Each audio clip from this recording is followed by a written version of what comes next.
तो काउंटडाउन शुरू हो गया है और फिर से एक नया साल आपके दरवाजे पे दस्तक दे रहा है, बस कुछ ही दिनों में। तो क्या आप तैयार हैं उस नए साल का स्वागत करने के लिए?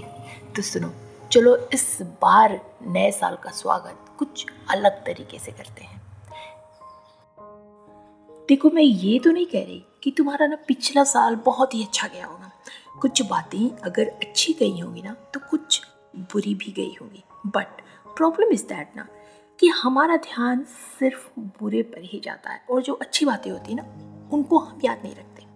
और ये ना सिर्फ तुम्हारे साथ ही नहीं है, ये हम सबके साथ होता है, हम सब यही करते हैं। तो अभी तक जो भी अच्छा हुआ ना उसे तुम मुस्कुराते हुए याद रखोगे और जो बुरा हुआ ना उसे भूल जाओगे। बट जो भी बुरा हुआ उसका इल्जाम दूसरों पे लगाने या फिर अपनी किस्मत को कोसने के बजाय, भगवान को कोसने के बजाय ना तुम उससे कुछ इम्पोर्टेंट लेसन जरूर सीखोगे और करोगे अपना एक शानदार कमबैक। तो चलो, अगर रेडी हो तो अपने नए साल का स्वागत करने के लिए तो एक बार कमेंट करके बोल दो, यस आई एम रेडी। और अब अगर तुमने ये ठान लिया है ना, नो मैटर तुम अभी अंदर से कितने टूटे हुए हो, डिप्रेस हो या फिर फिजिकली फिट नहीं हो और तुम्हें ऐसा लग रहा है ना कि सब कुछ खत्म हो गया है भाई, सब कुछ बर्बाद हो गया है, बट अगर तुमने ऐसे वक्त में भी ये डिसाइड कर लिया ना कि तुम फिर से रीस्टार्ट करोगे, तुम फिर से कम बैक करोगे अपनी लाइफ में, तो भाई फिर तो कमाल होगा। क्योंकि जब तुम टूट कर फिर से जुड़ते हो ना तो फिर दोबारा ना तुम्हें कोई तोड़ नहीं सकता, चाहे वो कोई प्रॉब्लम हो, कोई इंसान हो, कोई फेलियर हो या फिर कुछ भी, फिर तुम दोबारा कभी नहीं टूटोगे। तो चलो फिर आगे बढ़ते हैं और जानते हैं कि तुम्हें क्या करना है अपनी लाइफ में वापस कम बैक करने के लिए या फिर कुछ रीस्टार्ट करने के लिए। तो सबसे पहला पॉइंट है चेंज योर माइंडसेट। देखो, गिरते सब हैं पर कुछ लोग गिर के पड़े रहते हैं कि कोई मुझे आके उठाएगा, और कुछ लोग गिरते तो हैं पर हिम्मत करके खुद उठ जाते हैं। और वो कौन लोग होते हैं पता है? जिनका माइंडसेट पॉजिटिव होता है।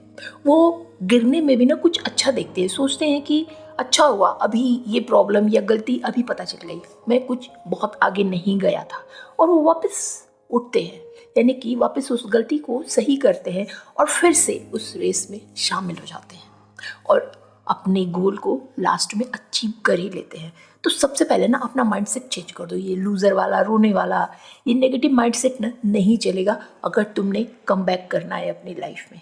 हमेशा पॉजिटिव रहो, हर चीज़ में ना ये सोचो कि कुछ अच्छे के लिए ही ये हुआ है, और अपने काम को लगातार करते रहो एक पॉजिटिव माइंडसेट के साथ। कुछ ऐसे ग्रुप बनाओ जिसमें कुछ पॉजिटिव लोग हों, जो तुम्हारी क्वालिटी को इन्हेंस करना जानते हों, जो तुम्हें अपलिफ्ट कराना जानते हो, जो हमेशा ना तुम्हारी बुराई न करे, तुम्हारी खिंचाई न करे, जिससे कि तुम और नेगेटिव हो जाओ।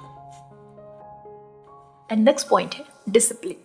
अब माइंडसेट चेंज करने का क्या फ़ायदा अगर तुम अपनी लाइफ में डिसिप्लिन ही नहीं रहोगे? सुबह 10 बजे तक सोते रहोगे, अनहेल्दी खाते रहोगे, तो फिर तुम फिजिकली फिट नहीं रहोगे। और फिजिकली फिट होने के लिए, अपने गोल पे फोकस करने के लिए, अच्छे से काम करने के लिए ना तुम्हें डिसिप्लिन में लाना पड़ेगा खुद को। तो हमेशा सबसे पहले अपना माइंडसेट चेंज कर लिया, अब तुम फिजिकली भी फिट हो जाओ। फिजिकली फिट रहोगे तो काम पे फोकस होगा, एनर्जी के साथ काम होगा और उसका रिजल्ट आएगा। टाइम से उठो, मॉर्निंग की जो जो सुबह की चाय होती है ना वो अकेले पीने की कोशिश करो, जिससे तुम खुद के बारे में एनालिसिस कर सको। भीड़ में ना खुद के बारे में सोचने का मौका नहीं मिलता, तो सुबह उठो, मॉर्निंग की चाय खुद के साथ अकेले एंजॉय करो, कहीं पीसफुल प्लेस पे बैठ जाओ, सोचो कि कैसे क्या करना है।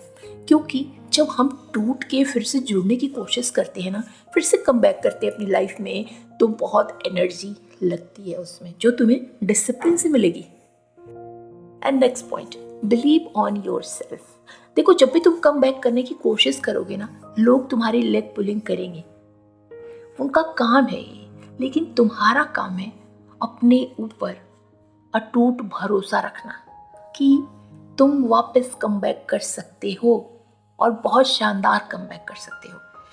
तुमको अपने ऊपर भरोसा करना होगा, जैसे हम भगवान के ऊपर भरोसा करते हैं। जब भी हम मुसीबत में होते हैं तो हम हमेशा हेल्प के लिए किसको बुलाते हैं? भगवान को याद करते हैं, उनको बुलाते हैं कि आओ हमारी हेल्प करो। और ऐसा होता भी है। हमने बचपन से भगवान को कभी देखा है? नहीं देखा है, पर हम मंदिर जाते हैं, पूजा करते हैं, उनके ऊपर भरोसा रखते हैं ना कि अगर कुछ भी प्रॉब्लम आएगी तो भगवान तो है ना, वो ऊपर वाला है, वो देख लेगा। और यही भरोसा ना तुम्हें अपने आप पे करना है, क्योंकि तुम्हें पता है ना कि हर इंसान के अंदर भी भगवान होते हैं। अगर सच्चा इंसान हो तो तुम्हें वही सच्चाई अपने अंदर लानी है, वही भरोसा अपने ऊपर करना है। और फिर जो तुमने डिसाइड किया है अपने बारे में, जो भी गोल्स अपने लिए बनाए हैं, चुने हैं, उसके ऊपर लगातार काम करते रहो। And next point, manage your time. तो देखो, सक्सेसफुल वही है ना जिसने अपने टाइम को मैनेज करना सीख लिया। तुमने बहुत लोगों को देखा होगा ना कि उसी एक दिन में ना वो बहुत कुछ कर लेते हैं, और कुछ लोगों को ऐसा भी देखा होगा जो एक ही दो काम में रह जाते हैं, वो भी उनका पूरा नहीं होता। हमेशा कहते हैं मेरे पास टाइम नहीं है, मेरे पास टाइम नहीं है, और कुछ होता भी नहीं है। तो ऐसे लोग ना अपना टाइम वेस्ट करते हैं। और शायद तुमने भी पहले ये काम किया होगा, क्योंकि अगर कुछ तो गलतियां तुमने की है तभी तो तुम वापस कम बैक कर रहे हो। अब अगर कम बैक कर रहे हो तो उसमें आई एम श्योर कि सबसे बड़ी गलती यही होगी कि तुमने अपने टाइम को वेस्ट किया होगा। तो अब दोबारा जब कम बैक कर रहे हो ना, तो इस पे अच्छे से फोकस रहो। अपने टाइम को कहीं भी इधर उधर वेस्ट मत करो, क्योंकि भाई 24 घंटे ही तो हमारे पास हैं, उसमें भी 8 घंटे हम सोने में बिताते हैं। अब अगर 2 घंटे 3 घंटे हम रील स्क्रॉल करेंगे सोशल मीडिया पे, 3 घंटे हम टीवी देखेंगे, 2 घंटे 3 घंटे गप्पे मारेंगे, तो फिर हम काम कब करेंगे, स्टडी कब करेंगे, और चीज़ें कब करेंगे? क्योंकि हर किसी का ना कुछ काम उससे रिलेटेड जुड़ा होता है। जैसे हाउसवाइफ हैं तो उनको घर मैनेज करना, स्टूडेंट हैं तो पढ़ाई करना, अगर जॉब कर रहे हैं तो अपने ऑफिस जाना, हर किसी का अपना अपना काम बटा होता है। तो उसी में से आपको टाइम निकालना है, और वो तभी होगा जब आप जो टाइम कहीं फालतू वेस्ट करो ना, वहाँ से बच जाओगे। तो एक लिस्ट बना लो, उसमें अपने सारे काम लिख लो जो दिन भर में आप करते हो। उसमें जो भी आपको लग रहा है ना कि आपके गोल से रिलेटेड है, या फिर स्टडी हो या फिर जॉब, जो भी, उसको आप एक तरफ कर लो। और बाकी अब आप देखो कि आपका टाइम कहाँ वेस्ट हो रहा है। उसमें लिखा होगा 2 घंटे रील्स देखना, 2 घंटे टीवी देखना, 2 घंटे इधर उधर गप्पे मारना, वो सब कट कर दो, क्योंकि कम बैक करना है तो फालतू चीज़ों को अपने लाइफ से निकाल के फेंकना होगा। And next point, focus. तो अगर हमारा फोकस डगमगाता है ना, तो हमारे रिजल्ट भी डगमगा जाते हैं, ये तो तुम्हें पता ही होगा। और एक बात और भी पता होगा ना कि तुम्हारा माइंड डिस्ट्रैक्ट करने के लिए ना इस दुनिया में भर भर के चीज़ें हैं चारों तरफ, जिधर निकल जाओ उधर ही डिस्ट्रैक्शन। क्यों ऐसा होता है कि 100 में से सिर्फ 5% लोग ही सक्सेसफुल होते हैं, या फिर वो मिलेनियर बनते हैं, बिलेनियर बनते हैं? बिकॉज वो डिस्ट्रैक्ट नहीं हुए। बाकी लोग डिस्ट्रैक्ट हो जाते हैं। चलते तो 100 हैं, लेकिन आगे बढ़ते बढ़ते डिस्ट्रैक्ट होते होते होते होते जब तक मंजिल आती है ना, जब तक हमारी डेस्टिनी आती है, तब तक सिर्फ 5% लोग ही वहाँ पर बिना डिस्ट्रैक्ट किए हुए पहुँचते हैं। अब तुम सोचो कि उन 5 में तुम हो कि नहीं हो। अगर हो तो फालतू के डिस्ट्रैक्शन से अपना दिमाग हटा लो। स्टूडेंट हो तो अपने पढ़ाई पे फोकस करो। अगर आप हाउसवाइफ हो तो अपने काम पे फोकस करके कुछ अलग से स्किल सीखने की कोशिश करो, जिससे कि आप भी अपने घर में कंट्रीब्यूट कर सको।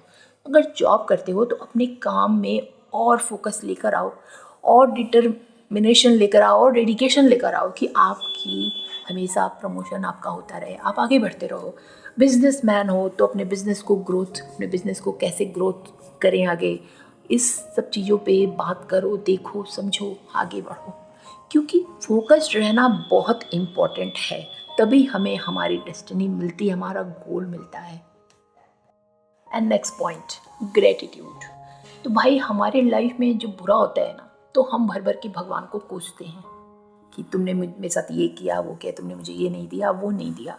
पर हम भगवान को थैंक यू कितनी बार बोलते हैं? जरा आप खुद अपने अंदर झांको और सोचो, कितनी बार बोला है थैंक यू भगवान को? लेकिन अभी अगर कुछ बुरा हो जाता है ना, तो कोसने के लिए तुरंत अपने सर को ऊपर करते हैं और उन्हें सुनाना शुरू कर देते हैं, क्या भगवान तुमने मेरे साथ ऐसा क्यों किया, वैसा क्यों किया? सोचो सोचो। लेकिन जब तुम्हें पैसे मिलते हैं, तुम्हें तुम्हारा गोल मिलता है, तुम्हें कहीं पे भी प्राइज़ मिलता है, तुमको रिकॉग्नाइजेशन मिलता है, तुम्हें खुशी मिलती है, तब तुम कितनी बार उस सुपर पावर को थैंक यू बोलते हो? तो सबसे पहले ना जो भी तुम्हें मिला है, नो डाउट कि उसमें कुछ चीज़ें तुम्हारी ख़राब भी हुई होंगी, तुम फेल भी हुए होगे, रोए भी होगे, टूटे भी होगे, लेकिन फिर भी बहुत कुछ तुम्हारे पास होगा। उसके लिए तुमने भगवान को डेली थैंक यू बोलना है, तभी भगवान तुम्हें और अबंडेंस देगा, वो गॉड तुम्हें और भर भर के नेम फेम देगा। भगवान क्यों नहीं हमें देता है? क्योंकि जो है उसके लिए तो हम थैंकफुल होते नहीं हैं, और जो अगर प्रॉब्लम आ जाती है तो हम कोसने सबसे पहले उनको पहुंच जाते हैं। तो सबसे पहले अगर कुछ और पाना है ना, तो उन जो तुम्हारे पास है उसके लिए उनको थैंक यू बोलो।